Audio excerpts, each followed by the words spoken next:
بسم الله والحمد لله والصلاة والسلام على أشرف الأنبياء والمرسلين سيدنا محمد وعلى آله وصحبه ومن تبعهم بإحسان إلى يوم الدين وبعد. السلام عليكم ورحمة الله وبركاته. Alhamdulillah, sa pagpapatuloy po ng ating pag-aaral dito sa level 1 at ang ating subject na kinukuha ay ang wikang Arabi. At tayo po ngayon ay nandito katulad ng nasa harapan ninyo ngayon na paano isulat ang mga letra ng wikang Arabi para po makilala natin kung paano ito isulat. Ganun din masanay tayong isulat ang wikang Arabi. Alalahanin po ninyo na ang mainam na pag-aaral sa wikang Arabi ay kailangan binibigkas natin ito, no? Binibigkas natin at kailangan isinusulat din natin para yung pagkakasaulo natin ng mga letra na ito ay maitatak sa ating isipan. So yun po yung isa sa mga paraan para insyaallah mas lalo nating masanay ang ating mga dila at ganun din ang ating mga kamay sa pagsusulat ng wikang Arabi, ganun din sa pakikinig. Okay? Ganun din sa pakikinig. Ngayon po, magsisimula tayo sa umpisa, sa alif. Kung titignan ninyo, ang paraan ng pagsusulat sa kanya ay pababa. Ganito, pababa. At unang-una sa lahat, kapag nagsusulat po tayo ng wikang Arabi ay nag-uumpisa po tayo ng kanan, pakaliwa. So, ganun po ang pagsusulat ng wikang Arabi. Sa kanan, papunta sa kaliwa. So, magkaiba po sa katulad ng sa English o kaya sa Tagalog na inuumpisahan natin sa kaliwa papunta sa kanan. So, ang wikang Arabi ay mula sa kanan papunta sa kaliwa. Ngayon po ay mag-umpisa tayo sa alif. Pababa yung unang pagsulat sa kanya. Tapos, mayroon siyang parang letter S sa itaas. Yan po ang alif. Okay? So, pinaka-simple po yun na pag-aaralan natin. Ngayon, ang susunod ay letra ba. Ganito yung pagsusulat sa kanya. Nauna dito, 1, pagkatapos 2, pagkatapos 3. Medyo pakurbada na ganun. So, pagkatapos ay ilalagay natin yung tuldok. Okay? Tuldok. At ang halimbawa niya dito ay babon. Ito po siya. Babon. Ang ibig sabihin ng babon sa wikang Arabi ay pintuan. Babon.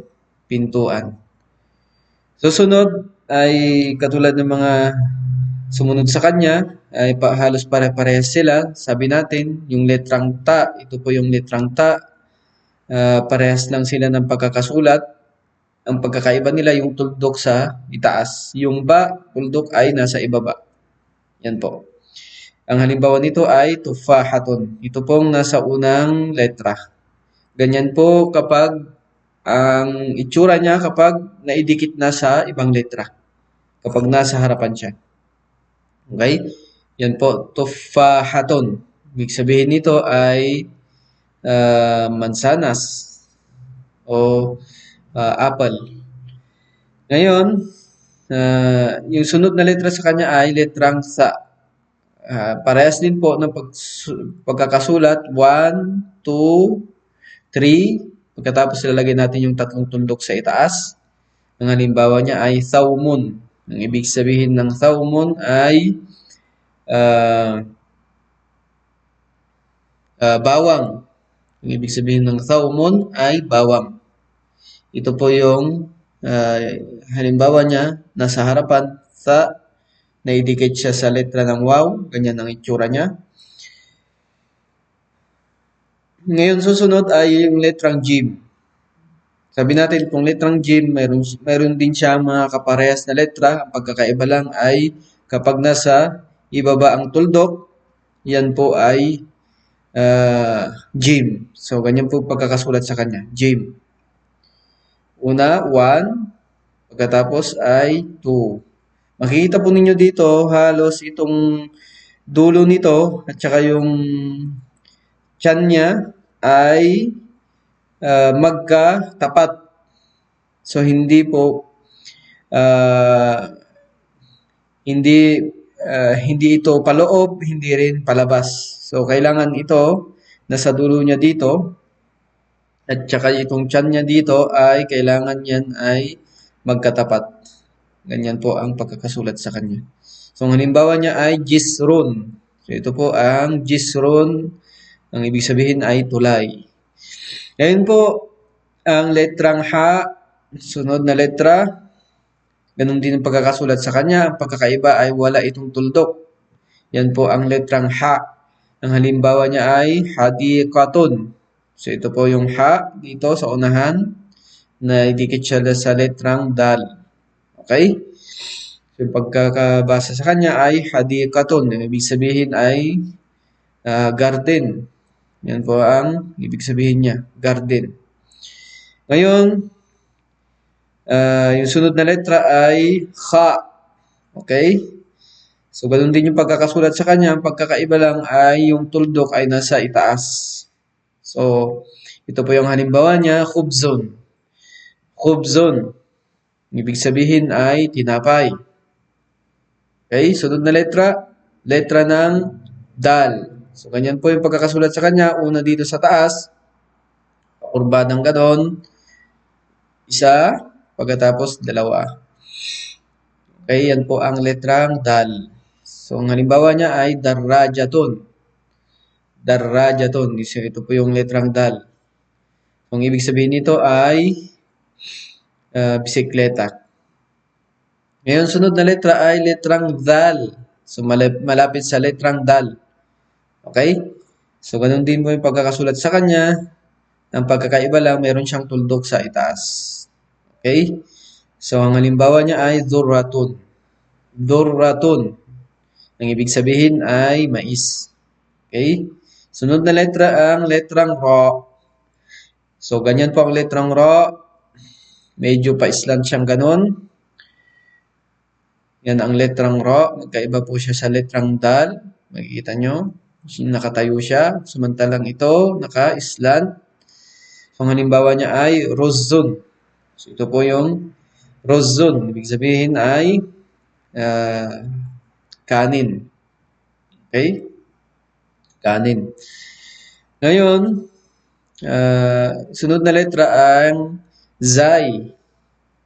So, sabi natin, ang letrang Zai, parehas sila sa pagkakasulat sa Ra. Ang pagkakaiba lang nila ay yung Zai, mayroon siyang tuldok sa itaas. Ito po yung halimbawa niya ang Zabadun. Zabadun. Okay? Zabadun. Butter. Okay? Butter. Ngayon, sunod ang letrang Sin. So, ganyan pong pagkakasulat sa kanya. Makikita ninyo, 1, medyo pa-islant siyang ganon. Pagkatapos, 2. Pagkatapos, ang kanyang buntot. Okay? Na mahaba. Yan po ang Sin. Dito, medyo dikit sila. Pagkatapos, medyo mas maluwang. Pagkatapos, ang kanyang buntot na mahaba. Okay? So, ang halimbawa niya ang sukun. Okay? Sukun. Yan po yung Sin. Naidikit lang siya sa waw. Kaya ganyan yung itsura niya. Sukun. Ibig sabihin ng suk ay palengke. Ngayon, yung sunod na letra, yung letrang Shin. So, ganun din po yung pagkakasulat sa kanya. 1, 2, 3. Mahaba yung buntot niya. Shajaraton. Ang halimbawa niya, Shajaraton. Ito po siya. Shin. Shajaraton. Ang pagkakaiba sa kanya at ng Sin ay meron siyang tuldok sa itaas na 3 tuldok. Yan po ang Shin. Okay? Shajaraton. Ngayon, letrang Sad. Paano siya isulat? So, nauna dito, 1. Katapos, kukurbada siya. 2. Diretso. Pagkatapos, medyo guguhit ka dun ng pataas ng kaunti. Pagkatapos, yan yung buntot niya. 3. Okay? 1, 2, 3. Yan ang sod. Kung halimbawa niya, ito, sundukun. Okay? Ito po yung sod. Naidikit siya sa letrang nun. Tapos dal, waw, tapos qaf. Sundukun. Ibig sabihin nito ay box. Okay? Box. Sunod na letra ang dod. Yan po yung dod. Parehas lang silang pagkakasulat ng letrang sod. Okay? 1, 2, 3. Yan yung buntot niya. Dabab. Ibig sabihin yung fog. Okay? Yung fog. Ngayon, letrang to. So, pagkakasulat sa kanya, mauna dito, para kang magsusulat ng sod. Ganyan. 1, 2, 3. Pagkatapos, isusulat mo yung pahaba sa itaas ng pababa. 4. 1, 2, 3, 4. So, ito po yung halimbawa niya, to-iratun. Okay? To-iratun. Yan po yung to. Okay? Pagkakasulat sa kanya. Naidikit siya sa alif. Okay? To-iratun. Ang ibig sabihin ay eroplano. Okay? Sunod na letra ang do. Okay? Do. So, sabi natin, ang pagkakasulat sa kanya ay parehas din sa letrang to. Ang pagkakaiba lang nila ay tuldok doon sa itaas. Okay? Yan po. Pagkakasulat sa kanya, ganito. 1, 2, 3, 4. Tapos tuldok. Dorf. Okay? Dorf, sobre. Okay? Sobre. Ngayon, letrang ain. Tingnan nyo po yung pagkakasulat sa kanya. Una dito sa taas. 1, 2. Medyo lalabas siya ng kaunti. Tingnan nyo. Itong una niya sa itaas at yung pangalawa, medyo palabas yung itong pangalawa. Pagkatapos ay yung kanyang tiyan ay medyo mas mahaba na pakurbada. At makikita ninyo yung sa taas dito tsaka dito magkatapat. Okay? Yung taas niya dito tsaka dito magkatapat. Pero dito sa kabila, yung una medyo paloob, tapos lumabas ng kaunti at mas malabas pa yung pangatlo. Yan po yung letrang ain. Ang halimbawa niya ay inab. Yung ibig sabihin ay grapes. Okay? Grapes. Inab. Sunod na letra ang gain. Yan po. Parehas din siya pagkakasulat sa letrang ain. 1, 2, pagkatapos tuldok. Yung pagkakaiba nila, tuldok. Okay?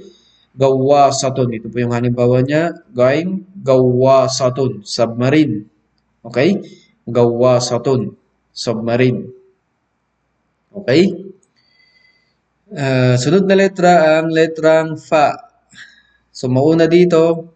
Okay? Umpisa kayo dito. 1. Pagkatapos 2. Pagkatapos yung kanyang buntot 3. Ganyan. So, dito kailangan hindi siya mahaba. Okay? Yung dito niya. Sa dulo niya. Kaya makikita nyo, pagbaba niya dito, agad-agad, niliko niyang ganon, yan yung letrang fa. Okay? Para mapag-iba natin yung fa at saka kaf, yung sunod na letra. Nung halimbawa niya dito, farawlatun. Okay? O kaya farawilatun. Okay? Pwedeng dalawa yan. Farawlatun o kaya farawilatun. Itong tinatawag nating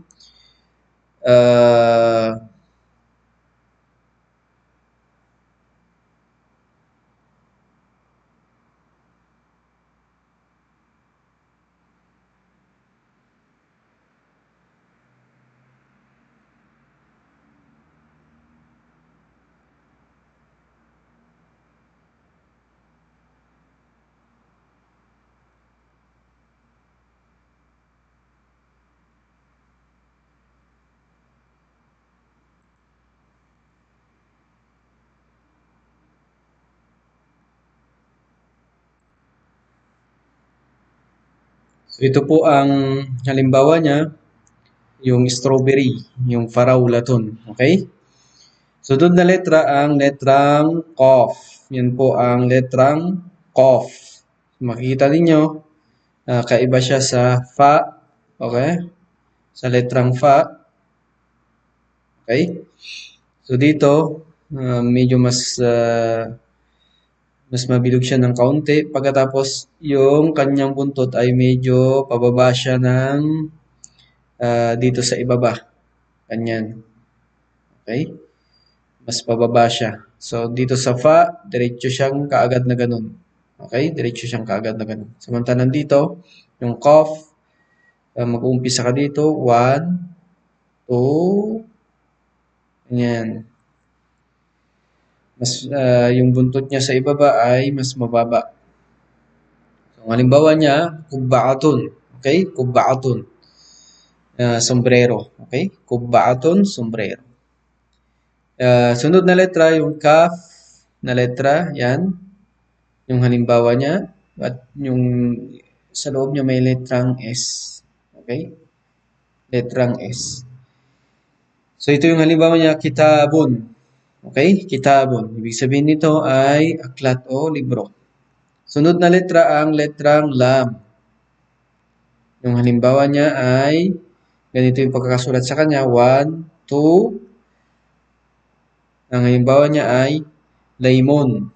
Okay? Lemon. Lemon. Yan. Lemon. Ang sunod na letra, letrang mim. Yan po yung pagkakasulat sa kanya. Una dito sa taas. 1. Pagkatapos 2. Pagkatapos pababa. 3. Yan po ang letrang mim. 1, 2, 3. Halimbawa niya ay mil'akatun. Ito. Kutsara. Mil'akatun. Ito po yung mim. Dito. Pagkasulat sa kanya. Naidikit lang siya sa letrang lam. Kaya ganyan ang itsura niya. So, ito yung halimbawa niya, mim. Ngayon, sunod na letra ang nun. So, pagkakasulat sa kanya ay ganito. 1, pagkatapos 2, pagkatapos tuldok sa itaas. Okay? Tuldok sa itaas. 1, 2, tuldok sa itaas. Halimbawa, yung halimbawa niya ay ito, nadharatun. Okay? Salamin. Okay? Salamin. Nadharatun. Nadharatun. Okay? Sunglass. So, ito yung letrang nun. Naidikit siya sa letrang dot. Okay? So, yun po yung halimbawa niya. Pagkatapos ay letrang ha. Yan po yung letrang ha. Pabilog siya. Kapag idinidikit dyan, meron tayong isinusulat dito sa loob. So, makikita nyo katulad dito, ha. Ganyan, pabilog. Pagkatapos, meron siyang konting paloob na ganon. Tapos, ididikit mo siya sa ibang letra. Okay? Yan po ang letrang ha. Sunod na letra ay, yung halimbawa niya pala ay hatif. Okay, ito. Hatif. Ibig sabihin nito ay telepono. Letrang wow. Okay, ganyan po yung pagkakasulat ng letrang wow. Pabilog siya. Pagkatapos, yung pa-slant siya sa pababa. Ganyan. Para kang nagsusulat ng letrang ro. Okay? Yan. Ro. Pababa siya. Yan po ang letrang wow. Warakatun. Ibig sabihin ng waraka ay dahon. Okay? Warakatun. Dahon. Ngayon, bilang panghuli, yung letrang ya, ganito po yung pagkakasulat sa kanya. Una dito sa taas, 1, 2, ganyan, 3, ganyan, yung buntot niya, pababa, pakurbada ang pataas. Okay? Tapos, meron siyang tuldok sa ibaba. Yan po ang letrang ya. 1, 2, 3, tapos may tuldok siya sa baba. Ang halimbawa niya ay yadun. Okay? Yadun. Ibig sabihin ng yadun ay kamay. Okay? Kamay. Ngayon po, na nakilala natin yung mga letra at makikita po ninyo dito yung pagkakasulat niya dito. ng mga letra. Inshallah, tularan nyo lang po yung pagkakasulat dito ng mga letra. At bilang panghuli ay nais naming magkaroon kayo ng maikling pagsusulit na kung saan isusulat nyo itong mga letra na ito na nakuha natin. Mula sa alif hanggang sa ya, isusulat po natin. Pagkatapos picturean ninyo at isend sa akin ng personal, okay? Sa aking WhatsApp. So, inshallah, para po makita ko kung tama yung pagkakasulat ninyo, ganyan, ma-check natin kung ano yung mga pagkakamali ninyo sa mga letra. At inshallah, sa susunod ay kukunin po natin yung mga patinig. Okay? Yung mga patinig, yung mga vowels ng mga letra para mabasa natin yung mga letra ng wikang Arabi ng tama. Okay? So, akhiru da'wana anil hamdulillahi rabbil alamin. Assalamu alaikum warahmatullahi wabarakatuh.